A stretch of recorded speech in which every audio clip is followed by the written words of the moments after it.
Georgie by Robert Bright, which this one we also don't have all of the first page that it was on is torn out. But we'll read the words that are still visible on the page before we move into the rest of the story, which is all there. And there was a Mr. and Mrs. Use there lived. Orgy. I'm he gave the little creak squeak. Whitaker knew it. Herman the cat.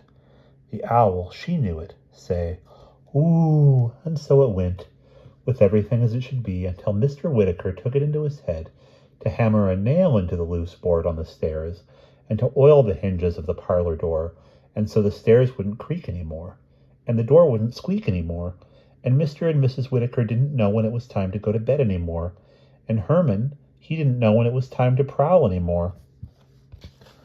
And as for Miss Oliver, she didn't know when to wake up any more and went on sleeping. And Georgie sat up in the attic and moped. That was a fine how do you do. Pretty soon, though, Georgie decided to find some other houses to haunt, but while he ran to this house and then to that house, each house already had a ghost.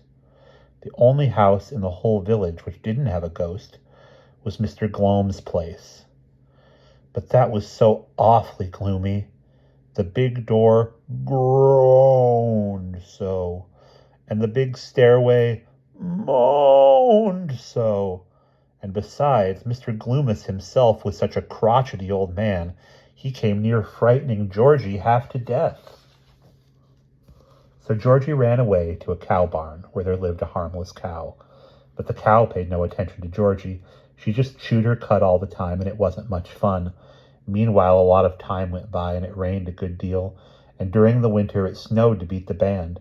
And out at the cow barn, Georgie was terribly cold and uncomfortable.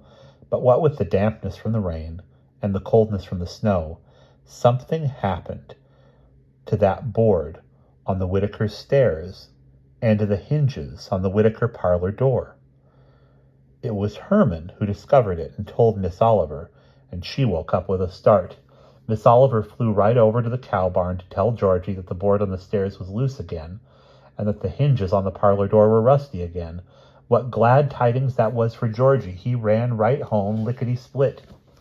And so, at the same old time, the stairs creaked again, and the parlor door squeaked again, and Mr. and Mrs. Whitaker knew when it was time to go to sleep again, and Herman, he knew when to begin to prowl, and as for Miss Oliver, she knew when it was time to wake up again and say, ooh, thank goodness.